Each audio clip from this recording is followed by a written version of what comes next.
एक ऐसा एग्जाम जो कि इंडिया का one of the toughest examination माना जाता है, एक ऐसा एग्जाम जिसके पीछे लाखों स्टूडेंट्स की ड्रीम है, एक ऐसा एग्जाम जिसको क्रैक करना बेहद ही ज्यादा मुश्किल है, एक ऐसा एग्जाम जिसकी टफनेस लेवल बहुत ही ज्यादा हाई है। हाँ बिल्कुल सही, मैं बात कर रहा हूँ आज जेईई एडवांस की। और एक ऐसे एग्जाम को क्रैक करने के लिए हमारे पास स्ट्रैटेजीज भी कुछ डिफरेंट होनी चाहिए, कुछ ऐसी स्ट्रैटेजीज जो कि तुम्हें जेईई एडवांस क्लियर करने में बहुत ज्यादा मदद करवाने वाली है। So hey guys, this is Prashant and आप देख रहे हैं EXP Hub and I am a student from NSUT Delhi. तो आज जो यार एक टॉपिक है हमारे पास वो है जेईई एडवांस की स्ट्रैटेजी, जो कि मोस्ट डिमांडेड था यार। इतने टाइम से पूछ रहे थे कि जेईई एडवांस की स्ट्रैटेजी कब आएगी। तो देखो, तुम्हारा एग्जाम या तो इस साल है, ये वीडियो तुम्हारे लिए इंपॉर्टेंट है, या फिर तुम 2022 में देने वाले हो, या फिर तुम 2023 में देने वाले हो। सारे ईयर के लिए वीडियो बहुत ज्यादा बेनिफिशियल होने वाली है। एडवांस जेईई एडवांस के पैटर्न को हम देखने वाले हैं, उसके अंदर के कुछ लूप होल्स को ढूंढने वाले हैं और बहुत ही ज्यादा इंपॉर्टेंट बातें करने वाले हैं जो कि मैंने खुद के एक्सपीरियंस से गेन करा है। अगर तुम पूछते हो भैया जेईई एडवांस का आपका क्या सिनेरियो था, तो एक वीडियो बना रखी है, वो देख लेना मेरी जेईई एडवांस की स्टोरी के ऊपर, तो उसको देखना, उससे तुम्हें काफी सारी चीजें पता चलेंगी। यार पहले बता देता हूं, अगर तुम वो स्टूडेंट हो जो कि इस वीडियो को ऐसा समझकर देख रहे हो कि इसमें इंपॉर्टेंट टॉपिक्स बताए जाएंगे, तो मेरे दोस्त ये वीडियो वो वाली नहीं है जिसमें कि इंपॉर्टेंट टॉपिक्स बताने वाला हूं। इसमें मैं बेसिक से लेकर एडवांस तक जो हमारा जेईई एडवांस का सारा पैटर्न होता है वो देखने वाले हैं कि क्या क्या चीजें चेंज कर सकता है जेईई एडवांस, कैसा पैटर्न बनाता है, क्या स्ट्रेटेजीज होने वाली है। पर हम इसमें एक एक कर टॉपिक वाइज, जो सब्जेक्ट वाइज है, उसके ऊपर बात नहीं करेंगे। उसमें हम नेक्स्ट वीडियो बताएंगे जो कि फिजिक्स की रहेगी, केमिस्ट्री की रहेगी और मैथ की रहेगी। उसमें हर एक इंपॉर्टेंट टॉपिक के बारे में बात करूंगा। पर अगर तुम यार अभी तुम्हारा एग्जाम एक साल बाद है, तुम्हें पता चल गया होगा कि यार जेईई एडवांस उखाड़ना इतना आसान तो नहीं है, पेपर तुमने देखे होंगे, इतना आसान तो नहीं है, और अगर तुम्हारे पेपर अभी है तो मुझे लगता है कि यार तुम मेहनत तो कर ही रहे होगे, पर कुछ चीजें ऐसी हैं जो कि तुम्हें जान लेनी चाहिए, जिससे कि शायद तुम्हारा पेपर का कॉन्फिडेंस इंक्रीज हो जाए और तुम जेईई एडवांस फोड़ दो। तो स्टार्ट करते हैं हमारी स्ट्रैटेजी नंबर 1, या फिर बोलो टिप नंबर 1। तो यार देखो, अगर तुम वो स्टूडेंट हो जिनका भी एग्जाम है, तुम्हें कुछ बेसिक की जो चीजें हैं वो थोड़ी ऐसी लगेंगी कि भैया ये तो हमें पता है, पर ये उन स्टूडेंट्स के लिए यार जिनको ये चीजें नहीं पता, ठीक है। बाद की जो स्ट्रैटेजीज हैं 4th या 5th नंबर, वो तुम्हारे लिए इंपॉर्टेंट रहेगा जिनका पेपर अभी है। तो देखो, टिप नंबर 1 अपनी ये है कि यार मतलब पैटर्न को हम देखते हैं। भैया पैटर्न क्या होता है? तो पहले तो तुम्हें पता होगा कि जेईई एडवांस का जो एग्जाम है यार, वो 2 शिफ्ट में कंडक्ट कराया जाता है, 3 आवर और 3 आवर, मॉर्निंग स्लॉट और अपना इवनिंग स्लॉट। तो पर दोनों का देना पेपर कंपलसरी रहता है, ठीक है। ऐसा नहीं कि एक पेपर दे दोगे, ठीक है, काम बन जाएगा, ऐसा नहीं होगा। अब भैया ठीक है, ये हो गया हमारा पेपर। पर भैया पेपर पैटर्न क्या होता है? मतलब जेईई एडवांस का तो पेपर पैटर्न था कि थोड़े वो इंटीजर वाले मिलेंगे और एमसीक्यू मिलेंगे। जेईई एडवांस का क्या होता है? जेईई एडवांस की जो सबसे बड़ी खूबी है वो ये है ना कि यार दोस्त, वहां पर तुम्हें कोई पैटर्न नहीं मिलेगा। तुम्हें अभी नहीं पता कि ये वाला जो एग्जाम है जेईई एडवांस का, वो पैटर्न कैसा मिलेगा। वो तुम्हें सरप्राइज होगा। तुम जब एग्जाम हॉल में खोलोगे, कंप्यूटर ओपन करोगे, तभी तुम्हें पता चलेगा, तुम्हें इंस्ट्रक्शंस मिलेंगे कि अच्छा इस पेपर में कुछ नया है। और हर साल कुछ ना कुछ नया होता है। जैसे कि मैं अगर अपना एक्सपीरियंस शेयर करूं, मेरे टाइम पे फर्स्ट टाइम क्या हुआ था कि कंप्यूटर बेस्ड हुआ था। पहले 2 ऑप्शन होते थे ऑफलाइन ऑनलाइन के, फर्स्ट टाइम हुआ था। तो वहां पर जेईई एडवांस ने गेम खेल दिया यार। हमें लगता था कि ठीक है इंटीजर वाले आएंगे, पर उसमें आ गया कि 2 डेसिमल तक भी आंसर आपके आएंगे। उसमें तो आपको पूरी डेसिमल की वैल्यू लिखनी है। तो तुम्हें पता है डेसिमल वाले कितने सही होते हैं, कितने गलत। तो वही सेम सिनेरियो रहा था। तो ऐसे ही हर साल नया करता है। तुम्हें नहीं पता कि डेसिमल वालों की वैल्यू कितनी होती है। और भी काफी सारे क्वेश्चंस आते हैं, जैसे पैसेज के क्वेश्चन आते हैं। पैसेज पूछ लेगा, मैच द कॉलम पूछ लेगा, या फिर एमसीक्यू पूछ लेगा। अब मैं बोलूं एमसीक्यू, तो जेईई एडवांस 2 प्रकार के एमसीक्यू ज्यादातर प्रेफर करता है। वो होता है यार, एक तो होता है +4, जिसमें कि अगर तुम्हारा सही हुआ तो +4 मार्किंग मिलेगी और -2 रहेगी मार्किंग। ये कौन से क्वेश्चन होते हैं भैया? ये वो क्वेश्चन होते हैं यार जिनके तुम्हारे मल्टीपल करेक्ट आंसर होते हैं। मतलब क्या होता है ना कि यार देखो, ये बहुत ही ज्यादा कॉम्प्लिकेटेड तो नहीं है, पर ये चीज ना बहुत अजीब है। कैसे? अगर आंसर है ए और सी, ठीक है, तुमने अगर मॉक दिए होंगे, तुम्हें पता होगा कि 2 आंसर सही होते हैं, ए और सी। तुमने ए तो सही लगाया, पर अगर तुमने बी गलत लगा दिया तो -2 जाएंगे डायरेक्टली -2। वहां कुछ छूट नहीं होगी। आंसर है ए बी सी, तुमने ए बी बस इतना लगा दिया, फिर ए बी डी लगा दिया। ए बी डी वाला जो सिनेरियो है उसमें तुम्हारे -2 जाएंगे, और जो ए बी है उसमें तुम्हें पार्शियल मार्किंग मिलेगी। पार्शियल मार्किंग के भी रूल जेईई एडवांस तुम्हारा जब पेपर आएगा उसके अकॉर्डिंग तुम्हें पता चलेगा। ये भी नहीं पता कि कितने पार्शियल मार्क्स मिल रहे होंगे, पता है? तो मतलब तुम्हें अभी पैटर्न के बारे में कुछ अंदाजा नहीं है। एक पैटर्न जेईई एडवांस जो रखता है उसमें होता है कि +3 और -1, वो होता है सिंगल करेक्ट, जिसमें आंसर सिर्फ एक ही है। मतलब ए ऑप्शन है तो भाई ए ही ऑप्शन है, ए बी सी डी ऐसे ऑप्शन नहीं है, ठीक है। अब यार एक और इंपॉर्टेंट चीज होती है जे एडवांस में, जो कि मोस्टली स्टूडेंट को नहीं पता होती। वो होती है कि यार अगर तुम जनरल के स्टूडेंट हो तो याद रखना, या फिर किसी भी कैटेगरी को याद रखना कि एक परसेंटेज तुम्हारे लिए, एक सब्जेक्ट वाइज एक परसेंटेज मार्क्स लाने इंपॉर्टेंट है।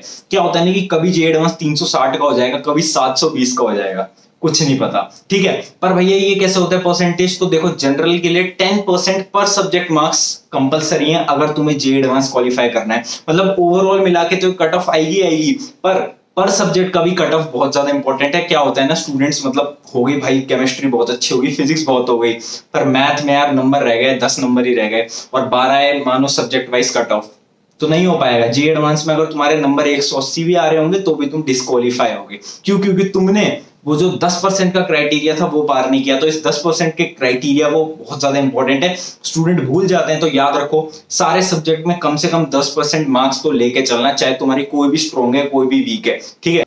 अब यार सबसे ज्यादा इंपॉर्टेंट डाउट कि भैया एक चीज बताओ, कितने परसेंटेज ऑफ मार्क्स हमारे नीड है कि यार हम उससे जे एडवांस मतलब एक अच्छी रैंक ला लें, या फिर एक अच्छे टॉप एनआईटीज या टॉप आईआईटीज, एनआईटीज की बोल रहा हूँ, टॉप आईआईटीज में हम घुस जाएं। तो यार उस वो होगा तुम्हारे कुछ ज्यादा मार्क्स नहीं चाहिए होते। ये जे एडवांस है दोस्तों, जे मेंस नहीं है। इसमें तुम्हारे अगर अराउंड 50% या 55% मार्क्स आ गए ना, टोटल जितना है, जैसे कि 360 का है, तुम्हारे अगर 180 प्लस आ रहे हैं तो कॉन्ग्रेचुलेशन, तुम टॉप 7 आईआईटीज में एंटर कर चुके हो, ठीक है। इतनी सी बात है, मतलब 50-55% लाने भैया और एक अच्छी रैंक आ जाएगी। तो जे एडवांस को इतना मतलब यार वो नहीं है। पर इसकी स्पेशलिटी क्या है, हमें पैटर्न नहीं पता कैसा आएगा, टफ भी हो सकता है, इजी भी हो सकता है, कोई पैटर्न हार्ड, कोई पैटर्न इजी, हमें नहीं पता। तो भैया क्या करें? करना कुछ नहीं है, तुम्हें जितने भी पेपर है ना अभी तक जितने भी हुए हैं, तुम्हें सबका पैटर्न एक एक बार देख लेना है, क्योंकि 90% पैटर्न्स वही रहने वाले हैं। एक नया पैटर्न जरूर जे एडवांस एक वो करता है, इंट्रोड्यूस करवाएगा तुम्हें, पर 90% वही पैटर्न रहेंगे, तो उनको एक बार जरूर देख लेना। अब चलते हैं हमारी एक नेक्स्ट टिप के ऊपर। यार ये जो नेक्स्ट टिप है बहुत ज्यादा इंपॉर्टेंट है तुम सभी के लिए, वो है सब्जेक्ट वाइज क्या टिप होनी चाहिए। भैया सब्जेक्ट वाइज बताओ कि मैथ कैसे प्रेफर करें, फिजिक्स कैसे प्रेफर करें। देखो यार इस पे मैं सब्जेक्ट वाइज एक वीडियो जरूर बताऊंगा इंपॉर्टेंट टॉपिक्स की, बट एक चीज एक्सपीरियंस से बता रहा हूं, तुम्हारे जितने भी सीनियर है किसी से भी बात कर लेना जिसने जे एडवांस दिया होगा, क्लियर करा होगा, उससे पूछना कि भैया सबसे हार्ड क्या लगा। चाहे किस बंदे की जो मैथ है वो स्ट्रॉन्गेस्ट पॉइंट है ना, वो भी बोलेगा कि यार मैथ नहीं हो पाती। जे एडवांस का जो पेपर है उसकी स्पेशलिटी होती है कि यार मैथ नहीं हो पाती, और उसका जो मतलब ऐसी कुछ क्वेश्चंस डाले जाते हैं जो कि मतलब होना बहुत ही ज्यादा इम्पॉसिबल होते हैं।